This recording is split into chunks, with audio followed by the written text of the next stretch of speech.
Hey there, and welcome to This Explainer. Today, we're diving into something absolutely fascinating.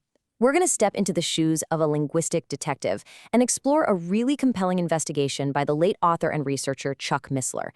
You see, he took what is arguably one of the driest, most easily skipped types of ancient texts out there, literally just a simple list of ancestors, and uncovered what he believed to be a profound hidden message.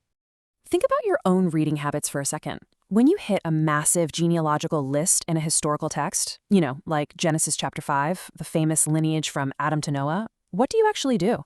Let's be honest, most of us just skim right past it. It's this repetitive rhythm of this guy lived this long and begat that guy, right?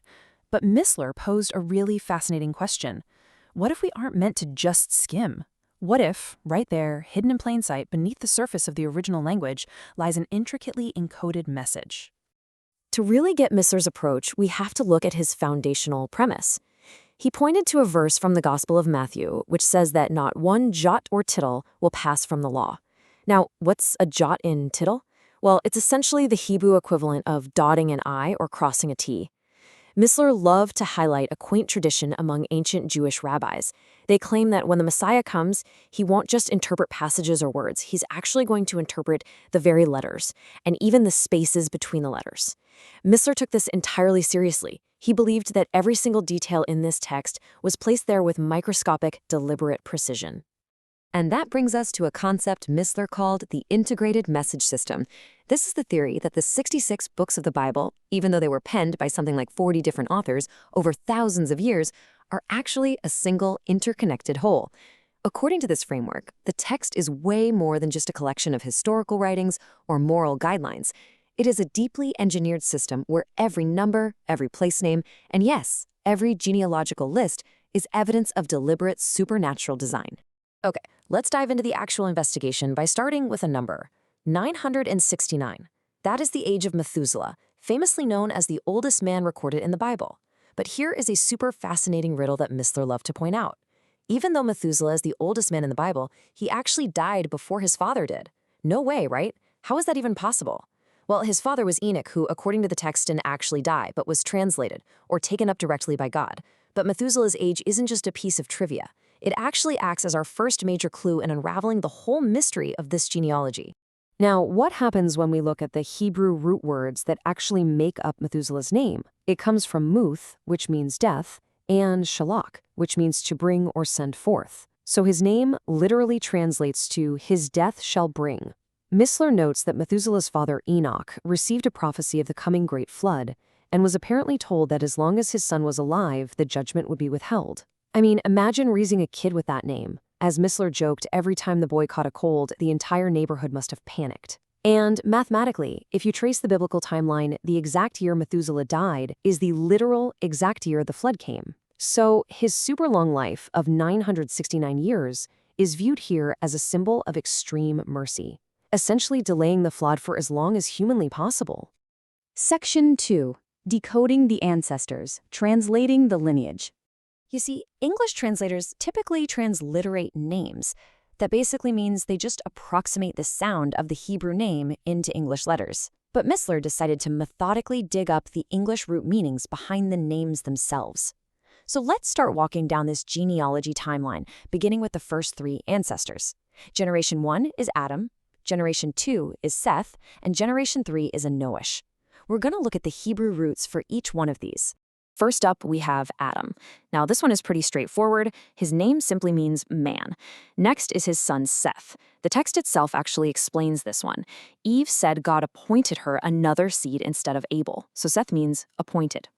Seth's son is Enosh. His name comes from the root word enosh, which means to be incurable. It's usually used in the context of a severe wound, grief, or sickness. So Enosh means mortal, frail, or miserable. Let's pause right there and just put those three translation breadcrumbs together. Man, appointed, mortal. You can already see a thought beginning to form, right?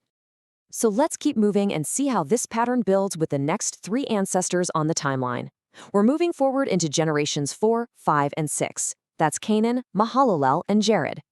Enosh's son was Canaan, which translates to sorrow or an elegy. Then we have Mahalalel. Now this is a really beautiful combination of two roots. Mahalal, which means blessed or praised, and El, which is the Hebrew name for God. Put them together, and Mahalalel means the blessed God. His son was Jared, derived from the verb yarath, meaning shall come down. Look at how these combinations are beginning to build a really striking theological sentence. We now have sorrow, the blessed God, shall come down. Now we're going to track the final 4 ancestors, leading right up to the Great Flood. That's generations 7 through 10, Enoch, Methuselah, Lamech, and finally Noah. Jared's son is Enoch, whose name means teaching or commencement. Enoch, as we already know, was the father of Methuselah, meaning his death shall bring. Then Methuselah's son is Lamech. We actually still use this root in English today in the word lamentation. So Lamech means the despairing. And Lamech is the father of Noah. Derived from the Hebrew word nakam, Noah means to bring relief or rest. So our final pieces of the puzzle are teaching, his death shall bring, the despairing, rest. And this right here brilliantly illustrates Missler's entire discovery. Let's look at the complete picture. If you take the transliterated Hebrew names we read in our English Bibles and match them with the translated root meanings, something amazing happens. When you read the English meanings straight down from generation 1 to generation 10, a contiguous sentence suddenly emerges. Check this out. Man is appointed mortal sorrow, but the blessed God shall come down teaching that his death shall bring the despairing rest. According to Missler, right there, completely hidden inside an easily skipped genealogy in the very first book of the Torah, is the complete Christian gospel. The really crucial point here is the stark contrast. If you take the text purely at face value, exactly as generations of readers have done, it is simply a historical accounting of ancient ancestors, just a standard means of tracking lineage. But when viewed through the lens of Missler's integrated message system, that exact same list transforms into a prophetic summary of redemption. It beautifully summarizes a massive, complex theological concept using just the names of 10 successive generations. When you put it all together into one contiguous message, man is appointed mortal sorrow, but the blessed God shall come down teaching that his death shall bring the despairing rest, Missler made a fascinating argument. He argued that a group of ancient rabbis definitely wouldn't have conspired to intentionally hide this Christian gospel within their venerated Torah. Therefore, he summarized that this points to something far more profound. For him, this encoded message implies that a plan of redemption, what he famously called a love story written in blood, was designed and laid out thousands of years in advance. It represents, in his view, absolute evidence of supernatural engineering, where every single detail exists for our learning and discovery. Which brings us to our final thought for today. When you look at the translation of these 10 sequential names forming such a specific, grammatically coherent, and theologically rich sentence, what do you see? Is it simply a massive statistical linguistic coincidence that somehow formed organically over centuries? Or is Chuck Missler right?